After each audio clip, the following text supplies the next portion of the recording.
What's up mga Lodi? Ayan, welcome back sa akin channel. So for today's video, papakita ko na sa inyo kung paano natin lutuin yung ating pork bulgogi. Napakadali lang ng marination nito at napakasimple lang ng ingredients. So ano pang hinihintay nyo?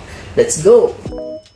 At eto na nga mga kawok, kaya nakikita nyo napakaganda ng presentation ng ating bulgogi. Yan! Kita nyo yung egg yolk natin, organic brown egg yan. Alright, so start na natin yung ating mga ingredients. Kompleto na yan, napakasimple lang, diba? Pwede nyo gawin yan. So ito yung ating pork belly sheet na napa-slice ko na ng manipis. Tapos hiniwa ko na yan ng maliit na cubes. Ayan, tapos meron tayong peras, sweet pear, yun. So papakita ko sa inyo bakit meron tayong ganyan. Tapos meron tayong onion. Yan, yung brown onion natin. Tapos yung ating bawang. Ayan. At meron din tayong spring onion. Gagamitin natin yan pang garnish. Ayan. At yan yung ating organic brown eggs. Tapos meron tayo dyan sesame seeds. Ayan. At meron tayong liquid seasoning. Pampalinamnam. Meron tayong sesame oil. Kailangan natin yan sa aroma. Tapos yung ating soy sauce. Kung may light soy sauce kayo, pwede rin, or dark soy sauce, walang problema. At papakita ko sa inyo kung bakit meron akong panggadgad. Ayan. So, kumpleto na yung ating ingredients, mga kawok. Pwede na tayo mag-start. Yan. So, chop muna natin yung ating spring onion. Ayan. Gagamitin mamaya pang garnish. Lagi akong meron yan sa fridge, no, mga kawok, kasi ginagamit ko lagi, lalo na sa fried rice. Napakasarap niyan. So yun yung ating sibuyas na paghati ko na. Yung isa gagamitin natin pang gisa. Yung isa, yun yung gagadgarin natin. Ayan. Tapos yung ating peras, babalatan na natin.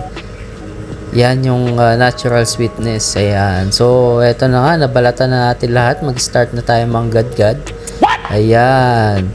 Yung ating panggadgad. So, gagamitin natin yan sa marination natin. So, mag-start tayo sa ating garlic.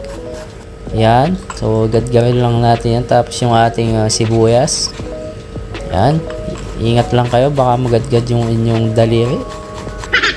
Ayan. So, yung ating peras. Yan. Kitang-kita nyo, diba? Tapos, titimplahan na natin yan yung ating ingredients. Yan. Unahin na natin yung soy sauce.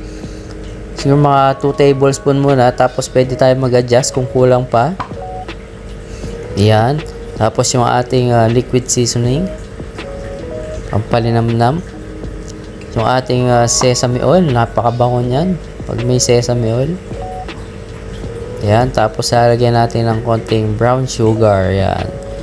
So ayan, hindi kailangan masyadong matamis. Kailangan sweet and savory siya. Mas okay kung hindi masyadong matamis. Yan, mag-adjust kayo. Pwede kayo maglagay ng soy sauce kung sa tingin nyo kulang pa. Yan. Tapos lagyan din natin ng salt yung ating pork belly para may lasa pa rin siya. Mix lang natin. Yan. Konting salt lang. Yan. Pwede na natin ibuhos mamaya yung ating ingredients. Yan. Yan. So ilalagay na natin mga kawok. Tapos mix lang natin yan.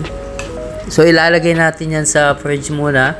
Kung may time kayo, pwede overnight. Kung wala, at least 1 or 2 hours. Okay na yun, mga kawok. Go na yun. At yan yung ating itlog. Unahin muna natin yung ating egg habang nakamarinate yung ating pork.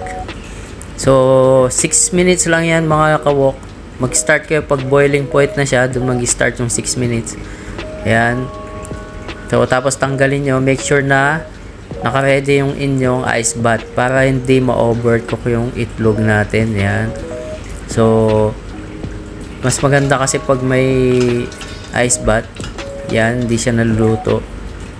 Yan, lagyan nyo lang isa-isa. So, 6 minutes lang ginawa ko kasi maliit lang yung itlog natin.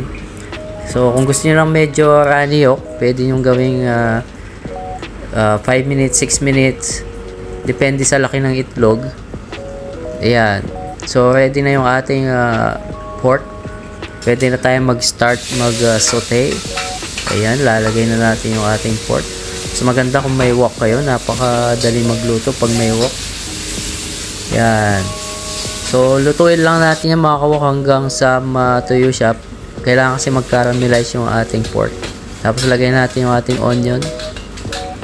Yan. Hagis-hagis mo lang konti. Yan. Wow. Feeling chef, diba? Yan. Tapos, mamaya-maya matutuyo na yan. Magka-caramelize siya.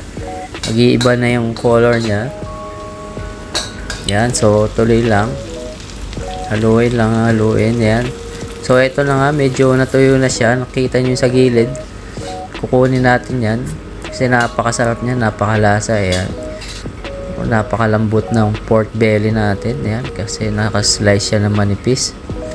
So, i-assemble na natin nga yan mga kawok. Ayan. So, kailangan maganda yung plating. Baka hindi pasado kay misis. Baka papagalitan tayo. Yan. So, lagay lang natin sa gitna yung ating pork bulgogi. Tapos, lalagyan natin yan ng spring onion. Yan. Ay tatoppings lang natin. Napakasarap niyan pag may spring onion. Siyempre, lalagyan din natin yan ng ating sesame seeds. Yan. Para maganda naman yung ating presentation. Yan. So, kung may bisita kayo, yan, pwede nyong ihanda yan. Napakadali lang lutuin para maiba naman, diba? So, nakikita nyo mga kawok, yung ating egg yolk is dilaw na dilaw. Napakaganda ng kulay kasi organic yan. Tapos, hindi siya runny yolk kasi nga ginawa ko 6 to 7 minutes siya. So, yan. Tapos, samahan mo ng side dish na kimchi. Panalong panalo yan mga kawok. Siyempre, papatikim natin kay misis. Baka hindi pasado. Ayan. So, umpisa na niya. Yan, kimchi. Tapos, meron tayong egg yolk. Egg yolk. Excuse me po. Ayan yung ating egg. Ayan. So, unang subo. Ayan. Anong masasabi mo, madam? Ayun, tumamsap pa. Siyempre, hindi tayo papahuli. Titikim din tayo niyan. So, ayan mga kawok. Napakasimple lang. Thank you po for watching. Sana i-follow niyo po ako. Ayan. So, hanggang sa susunod. Enjoy po. Kain tayo.